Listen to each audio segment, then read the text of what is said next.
For 10 years, Princess Lyra had been confined to a wheelchair, her body failing her while the universe around her flourished. But when Jack, a humble human janitor with nothing more than determination and a spark of brilliance, creates a device that lets her walk again, everything changes. The quiet rebellion of one man and one woman could shatter an empire, and the galaxy will never be the same. Before we dive in, let us know where you're watching from. And if this story moves you, hit that subscribe button because the next chapter is even more incredible than this one. The palace of Aetheris gleamed under the weight of alien power, its towers stretching high, lights flickering like distant stars. Inside, Jack, a janitor, moved through the grand halls unnoticed. His job was simple: clean, scrub, maintain tasks that no one else cared to do. He was just a shadow among the elite, a ghost who kept the place immaculate while the powerful carried on their business. Jack didn't mind. He had always preferred the quiet, the solitude. The palace was vast and filled with the sound of alien tongues, but none of it mattered to him. His world was made of mop buckets and cleaning cloths, a life spent in the service of those who would never see him as more than a tool. Today, as always, he wiped the floor, moving in rhythm, his thoughts drifting. Then, something shifted. He caught a glimpse of her Princess Lyra. She sat in a wheelchair near a window, her eyes distant, staring out at the starlit sky. The glow of distant stars reflected in her eyes, but she seemed lost, her body still and lifeless. She had been like this for years, paralyzed, unable to walk, bound to a wheelchair while the world continued without her. Jack had seen her around the palace, always attended to, never spoken to except by her caretakers. But today, she noticed him. Her eyes met his, a brief flash of recognition. It was subtle, but it lingered. For a moment, Jack stopped. No one ever acknowledged him, but there it was, a simple, unspoken connection. Her eyes held a quiet sadness, one that Jack recognized. She was trapped in a world of grandeur, but no different than him in that moment. Alone, invisible. He returned to his work, but something in the way she had looked at him stuck. He had seen her before, of course. Everyone had. The princess, a figure of luxury and power, yet bound to a wheelchair, her life limited. But for the first time, Jack saw her as a person, not a symbol of royalty or pity. As he scrubbed, Jack wondered what it would be like to truly be seen, to be acknowledged for who he was, not just for the work he did. Maybe Lyra felt the same way. He moved on, but that moment lingered. It had been brief, a glance between two people who were invisible to the world, but it felt like a spark, something that would change the course of both their lives. The palace of Aetheris was vast, filled with corridors that stretched endlessly into the unknown. Jack had spent countless hours cleaning its polished floors, his only company the quiet hum of distant voices. Yet, in all the years he had worked there, no one had ever stopped to truly notice him except for Princess Lyra. Her wheelchair remained a permanent fixture in the grand hall, a symbol of her immobility, a reminder that no matter her status, she was still bound by her own body. She rarely spoke to anyone, but today, as Jack moved past her again, she looked up. Her gaze met his, not with pity, but curiosity. "Why do you clean?" Lyra asked, her voice soft but clear. Jack paused, his mop hovering in midair. It was an unexpected question from someone of her stature. "I clean because it's what I do," he answered, not meeting her eyes. "It's what I'm meant to do." Her eyes lingered on him for a moment longer before she turned away, her fingers tracing the armrests of her chair. She said nothing more, but Jack couldn't shake the feeling that her question had meant something more than just idle curiosity. As the days passed, Jack found himself glancing at Lyra when he worked, noting the way she seemed to retreat into her own thoughts, a silent prisoner in a gilded cage. She never asked him anything more, but he began to wonder if there was a part of her that longed for more than the silence of her life. He couldn't help but feel a growing connection to her, even though they hadn't exchanged more than a few words. She was isolated in a world full of people who either ignored or pitied her, much like him. He saw the quiet pain in her eyes, the frustration that mirrored his own, both of them trapped in circumstances beyond their control. One afternoon, as Jack worked nearby, he noticed something, a flicker of movement from the corner of his eye. Lyra was attempting to adjust herself in her chair, her hand struggling to reach a fallen book just out of her grasp. Without thinking, Jack moved to help. He bent down and handed her the book, careful not to make her feel embarrassed. "Thank you," she whispered, her voice small but sincere. For a brief moment, their eyes met, and in that exchange, something unspoken passed between them. It wasn't just gratitude, it was recognition, an acknowledgement of their shared solitude. Jack didn't feel invisible anymore. And for the first time in a long time, Lyra didn't feel like she was just a figurehead or a burden. The quiet connection between them had begun, fragile but real. Days turned into weeks, and Jack continued his work in the palace, his thoughts often drifting to Princess Lyra. Her gaze, her quiet vulnerability, and the way she tried to move through her days without complaint stirred something inside him. He couldn't help but feel that there was something he could do to help her, something beyond the small, unspoken acts of kindness they had shared. It was late one evening, as Jack cleaned an obscure corner of the palace's vast workshop, that he stumbled upon it, a discarded old device, its purpose long forgotten. The pieces scattered across a cluttered workbench were of alien origin, but something about it caught Jack's eye. It was unlike anything he had seen before, a mechanism designed for mobility. Something told him that, with a bit of ingenuity, he could make it work again. In the days that followed, Jack returned to the workshop in secret, his hands working in the quiet hours of the night. His knowledge of the alien technology was limited, but he was determined. He studied the broken device, piecing together fragments of unfamiliar designs, using his intuition more than anything else.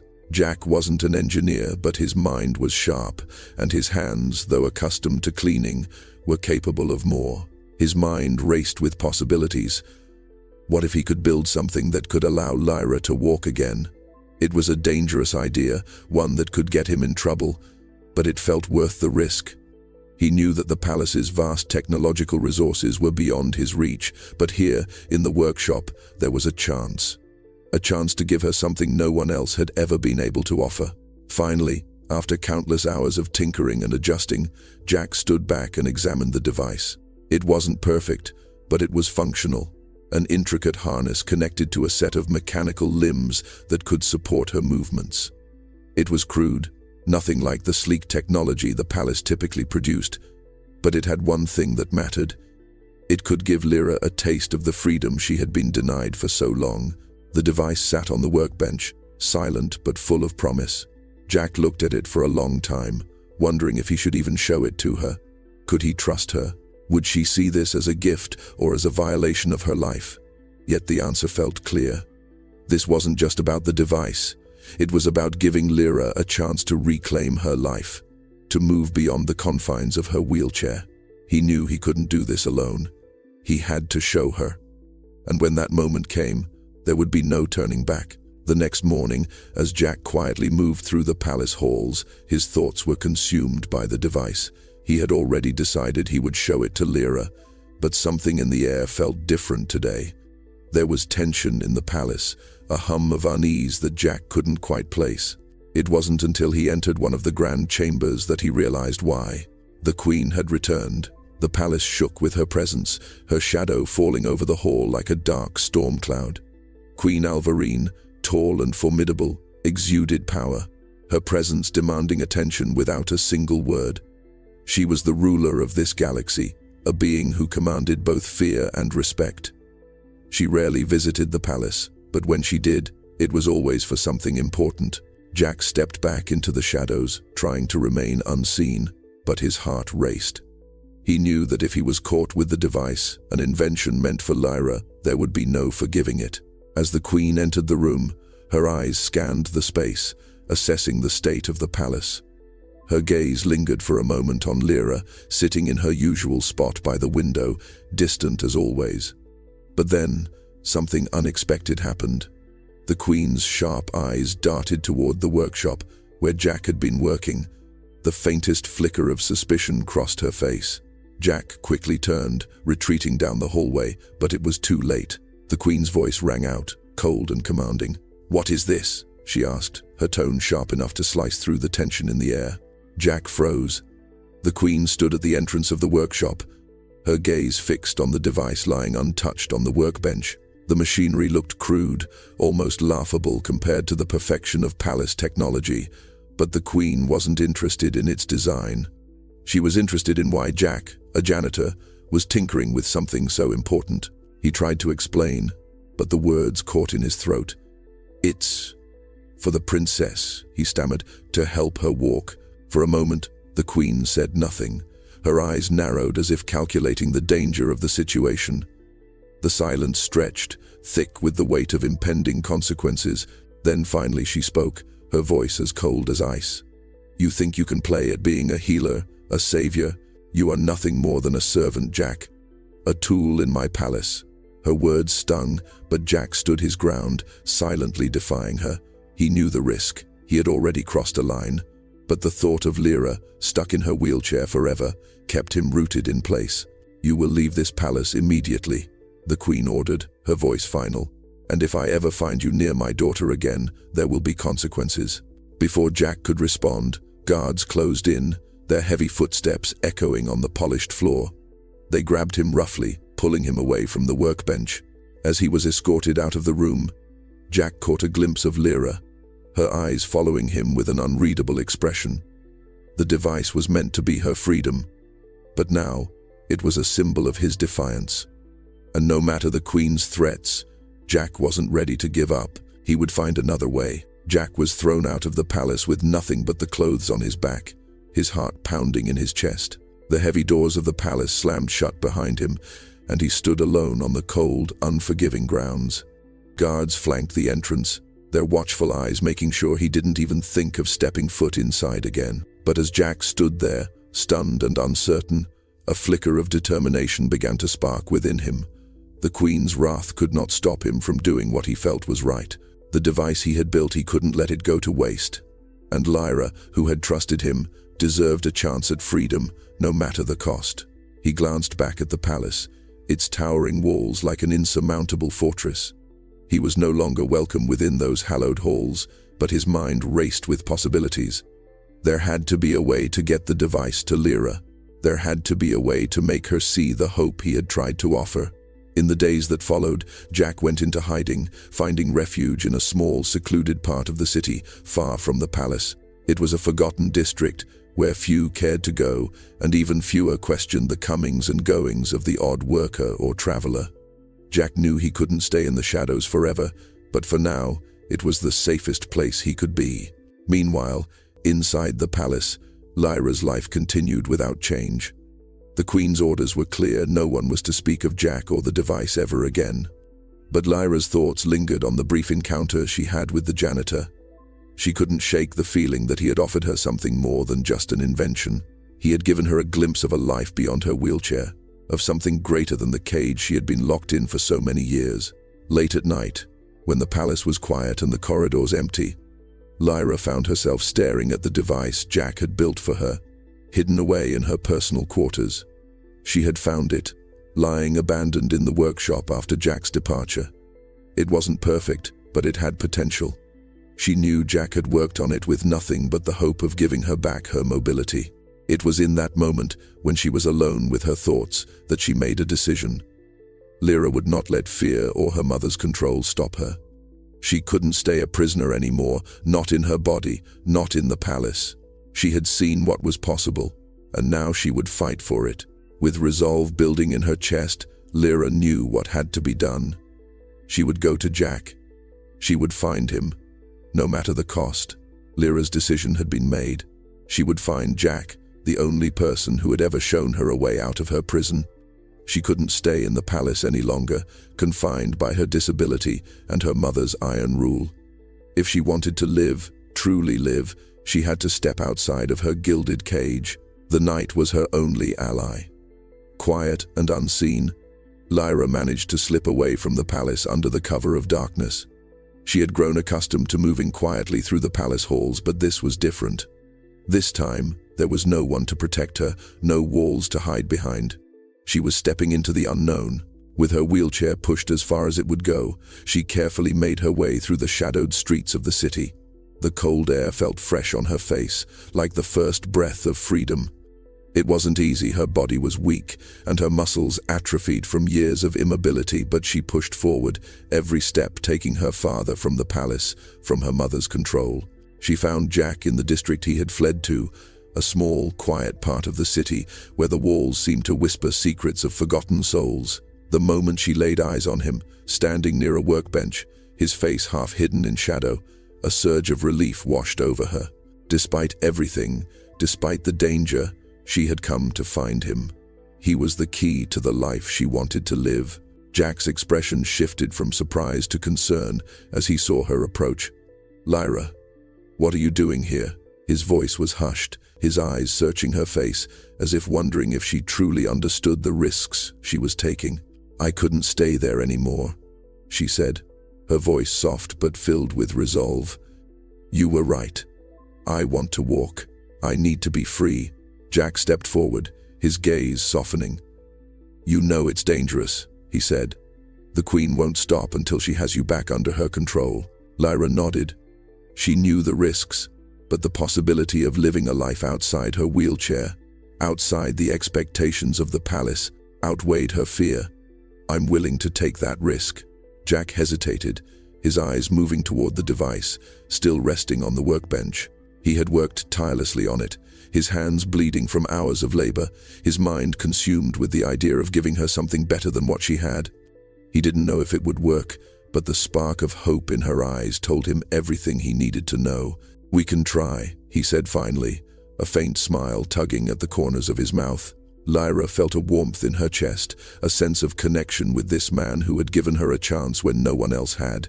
He didn't see her as a princess or a burden.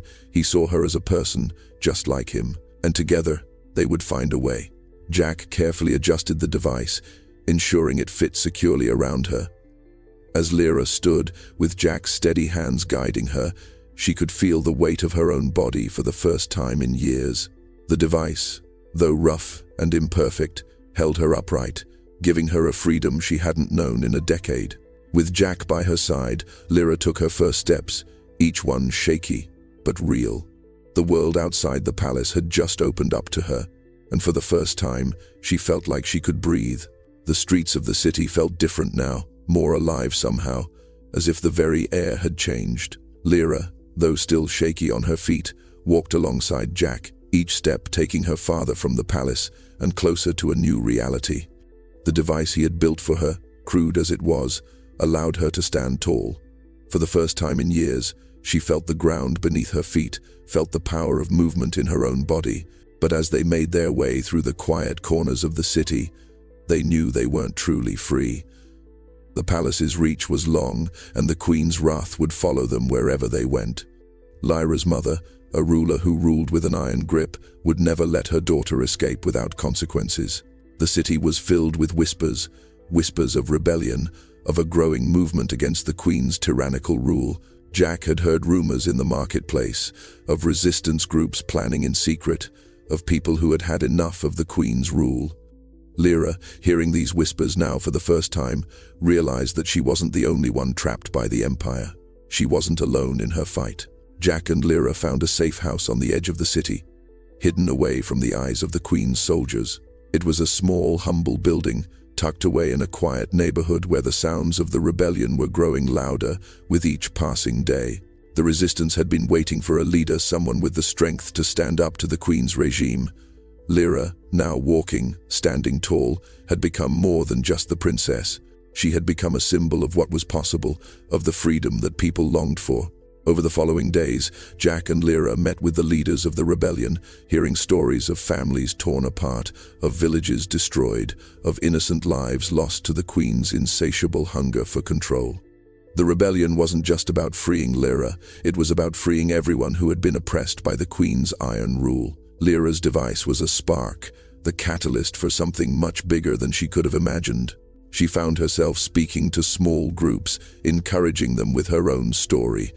Her voice, once quiet and reserved, now carried with it the weight of experience, the pain of a life spent in a wheelchair, and the hope of a future where no one was bound by their circumstances. Jack stood beside her, as always, quietly supporting her every step of the way. He was no leader, but in Lyra he saw something that transcended even the rebellion. He saw the possibility of change. The first act of rebellion came sooner than they had expected. The Queen's soldiers, ever watchful, had found their safe house, and they descended on the district with swift, brutal force. The battle that ensued was fierce, but the resistance, fueled by Lyra's courage and Jack's unshakable resolve, fought back. It wasn't a large battle, but it was the first step in what would become a movement. As the Queen's soldiers retreated, Lyra felt something stir inside her, a strength she hadn't known she had. She was no longer just a princess. She was a symbol, a leader of something much greater, and the fight was far from over. The dust of the battle had barely settled when Lyra found herself standing at a crossroads. The safe house, now a symbol of the rebellion, was no longer safe. The Queen's soldiers would be back soon, and the resistance was already planning their next move. The victory, small as it was, had sparked something inside Lyra, a fire she hadn't known existed, but it had also drawn the Queen's ire. The stakes had risen. Lyra stood before the gathered rebels, her heart pounding. She had led them in their first victory, but now came the hard part, the choice of what to do next. The Queen would come for them.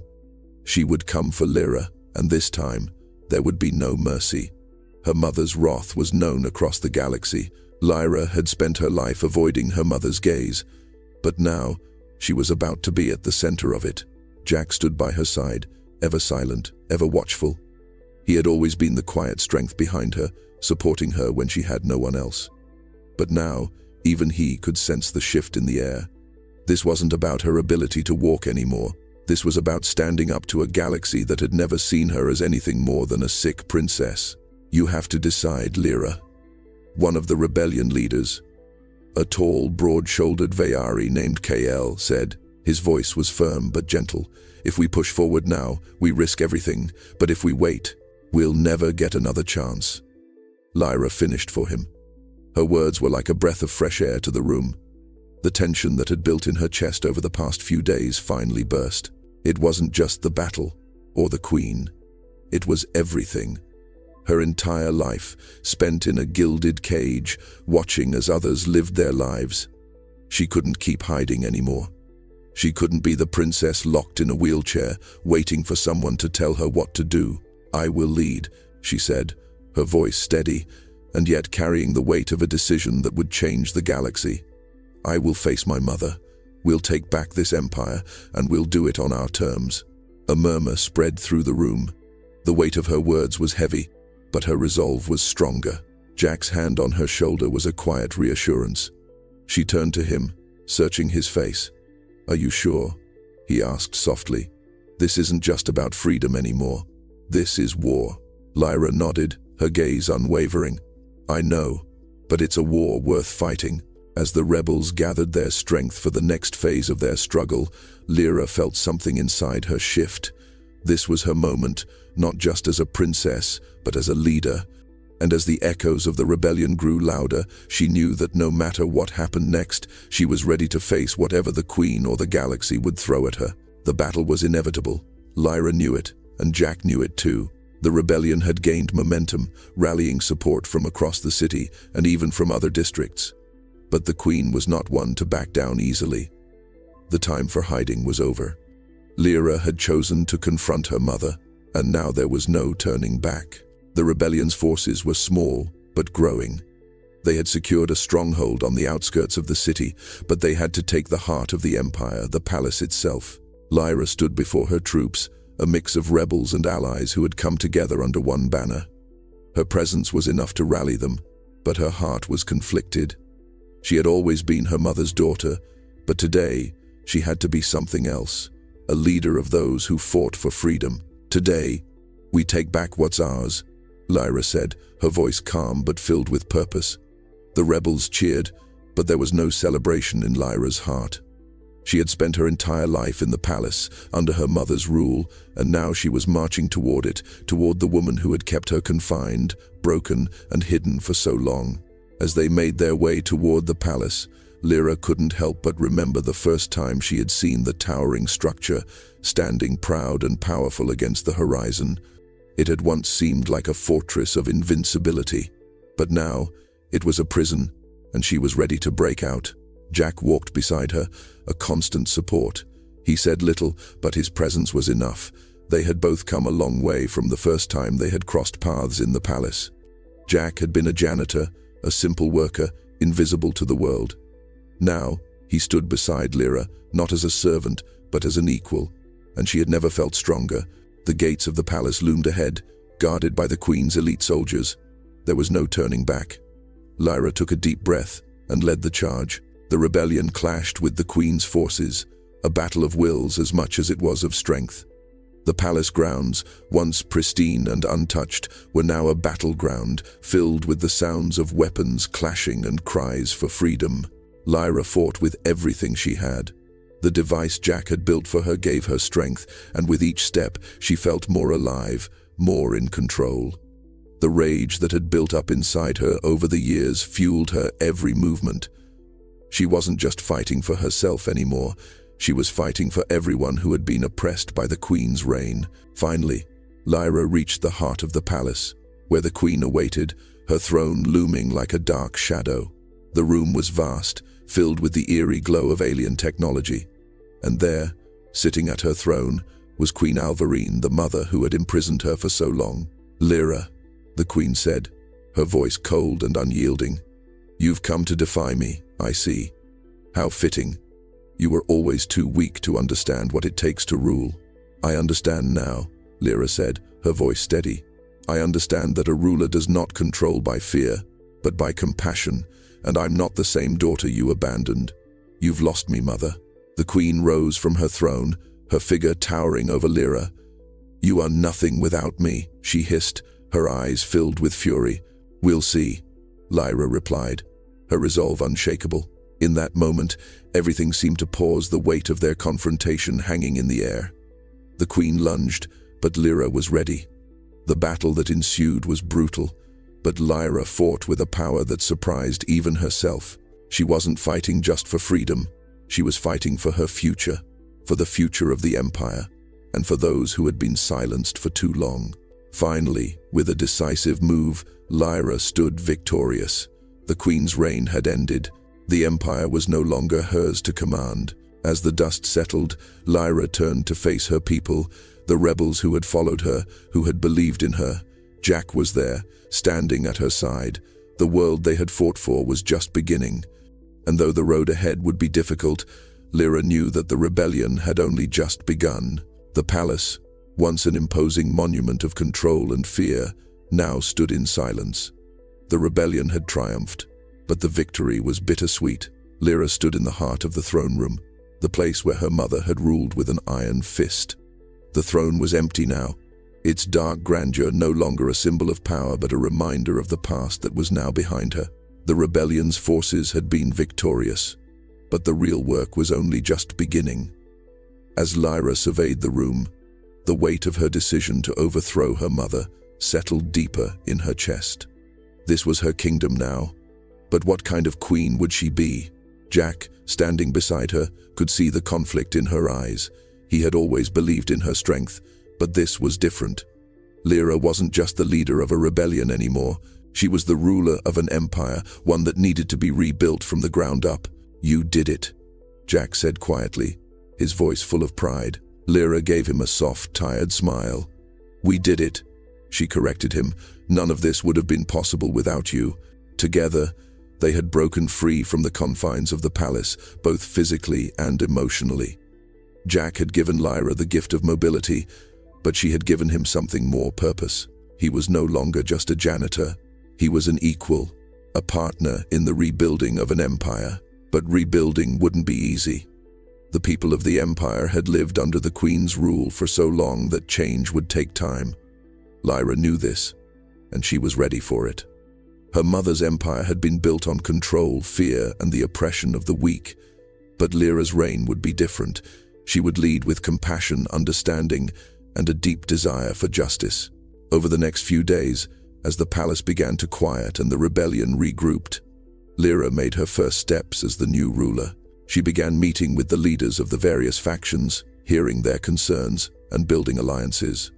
This wasn't just about defeating her mother, it was about creating a new world, one where no one would be forgotten, where no one would be forced to live in fear. Jack stayed by her side, his presence a steady anchor as Lyra navigated the complexities of leadership. There were difficult decisions to be made, painful compromises, and moments of doubt. But with Jack's unwavering support, she faced them head-on. On the day Lyra officially took her seat as the new ruler of the empire, the people gathered outside the palace, their faces filled with a mix of hope and uncertainty. Lyra stood on the balcony, looking out over the crowd. It was her moment, her chance to make a difference. As she raised her hand to address the people, she felt Jack's gaze on her, steady and proud.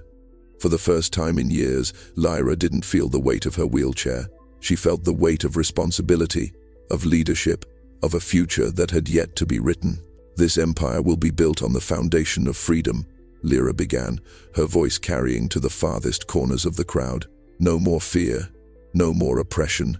We will build a world where every voice is heard and every person is valued."